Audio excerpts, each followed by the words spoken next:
미국에서 실리콘밸리 은행이 파산을 해서 이제 그 정부에서는 이런 어떤 여러 가지 심리적인 충격 그 최소화하기 위해서 은행이 여기저기 다들 망한다고 그러면 누가 은행에다가 돈을 맡기겠습니까? 이게 돈을 그걸 이제 다 찾는 걸 갖다 이제 뱅크런이라고 하는데 뭐 퍼스트 리퍼블릭도 마찬가지입니다. 이런 얘기들이 이제 뉴스에 나오기 시작하면 너도 나도 할 거 없이 왜냐하면 예금 보호해 주는 게 우리나라는 지금 은행에 계좌 하나당 1인당 5천만 원이죠.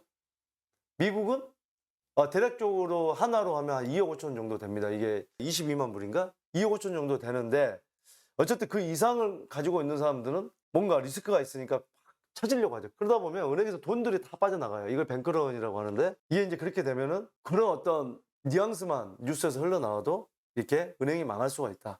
최근에 이렇다 보니까 이 안전자산으로 일컬어지는 금. 세계 중앙은행들이 각국의 중앙은행들이 지금 금을 가장 많이 사모으고 있다고 합니다. 달러보다는 달러도 지금 강세. 우리나라 같은 경우 지금 전 세계적으로 달러가 강세였다가 조금 내려가는데 우리나라만 강세가 좀 없어지는 듯 하다가 다시 올라간 게 우리나라 지금 뭐 수출이라든지 이런 무역 수지가 지금 뭐 적자가 나고 여러 가지 경제가 안 좋다고 다른 나라에 대비해서 그러다 보니까 달러가 다시 좀 1,300, 3, 40원대인가요? 예, 그때까지 또 올라갔습니다. 금 올라가고 달러, 금값 많이 올랐습니다. 지금 예, 제가 2020년 우리 유튜브를 통해서 방송을 할 때 그때만 해도 1g당에 5만 원대였어요. 지금 8만 5천 원 갑니다. 예. 60%가 올랐어요. 물론 이제 이런 얘기들 합니다. 우리 개미들은 개미라고 하면은 좀 그렇지만 뭐 투자금 여력이 많이 있지 않은 분들은 오래 기다리질 못해요. 60%를 계속 가지고 있었을 것이냐? 그 사이에 많이 올랐다가 다시 떨어졌다가 하는 그 구간, 그 구간을 못 참았을 것이다 하는 게 일반적인 견해죠. 예. 그렇기 때문에 큰돈을 못 버는 거예요. 큰돈 버는 분들은 부동산도 그렇고 어떻게 보면은 묵직하게 물론 요즘은 이제 물론 그 부동산이 어디에 위치해 있느냐에 따라서 달라지겠지만 전반적으로 부자들이 돈 벌 수 있는 확률이 높은 게 뭐냐면 웬만하면 팔지를 않습니다.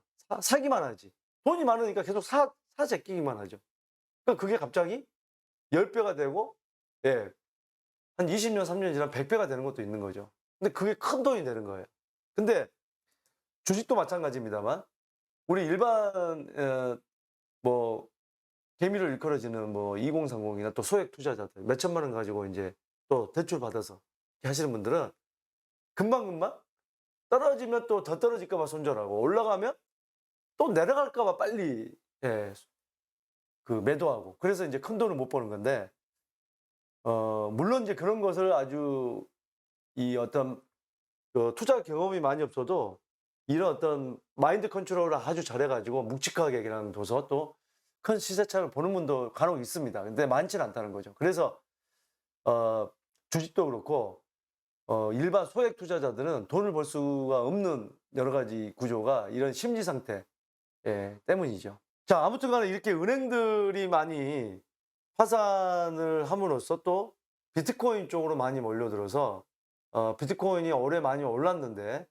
최근에는 지금 한 일 주일간 계속해서 지금 그 가상화폐도 거의 그 특별한 호재가 없어요. 좋을 만한. 네. 그렇기 때문에 계속해서 하락하는 그런 모양새를 보이고 있는데 자, 아무튼 간에 이런 돈의 흐름들을 잘 알고 계셔야 된다. 이제는 주식의 거래 금액보다 가상화폐 거래 금액이 훨씬 더 큽니다. 그렇기 때문에 가상화폐도 이제는 예, 무시를 할 수가 없어요. 정부에서 그때 계속 몇 년 전에 가상화폐 그 2020년에 우리나라도 그렇고 미국도 그렇고 중국도 그렇고 이 가상화폐가 막 연일 뉴스에 나올 만큼 막 몇 배 뛰었다 뭐 몇십 프로 뛰었다 2배 뛰었다 3배 뛰었다 이 뉴스가 계속 나올 때는 정부에서 그걸 찍어 누르기 위해서 왜? 사회중앙화잖아요. 정부에서 통제가 안 돼요.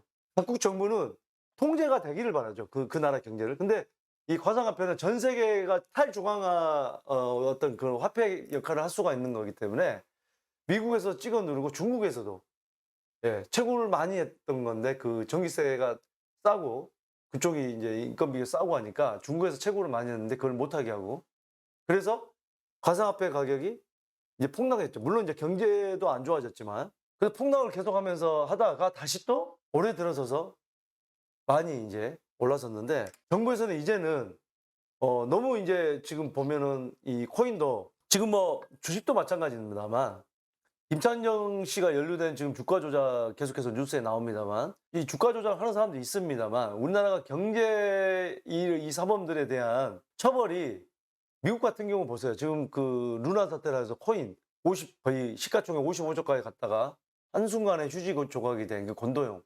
도피하다가 잡혔습니다만 거기는 미국 가면은 뭐 무기징역을 때린다고 하잖아요. 우리나라 오면은 몇 년 살다가 또 나오는 거예요. 우리나라는 이 경제사범에 대해서 참 이 정치권에서 뭘 그렇게 이 입법을 하는 이 정치인들이 이 경제사범에 대해서 처벌을 강화하지 못하는 이유가 뭐라고 생각할까요? 그만큼 정치권이 그렇게 깨끗한 사람이 많지가 않다. 그걸 반증하는 거예요. 정말 우리가 그 진영 논리, 여야 뭐 이 진영 논리 이제 떠나야 돼요. 더 이상. 떠나서 정말 이 정치인도 깨끗하게 잘할 수 있는 사람을 뽑아야지. 진영 논리에서 무조건 어느 당, 무조건 뭐 여당, 야당 그렇게 해가지고는 우리나라가 절대 우리 국민들만 당하는 겁니다. 계속해서.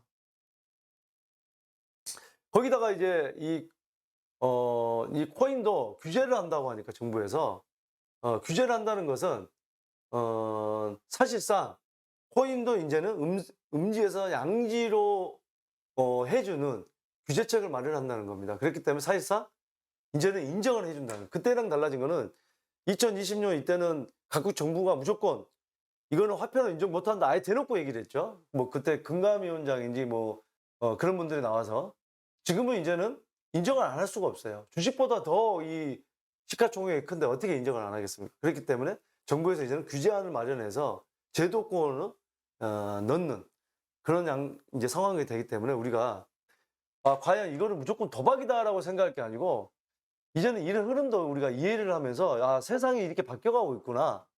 이런 부분들을 우리가 이제는 인정을 하고 거기에 대해서 받아들이면서 공부를 할 수 있는 그런 어떤 자세가 돼야 되지 않을까 생각합니다. 네.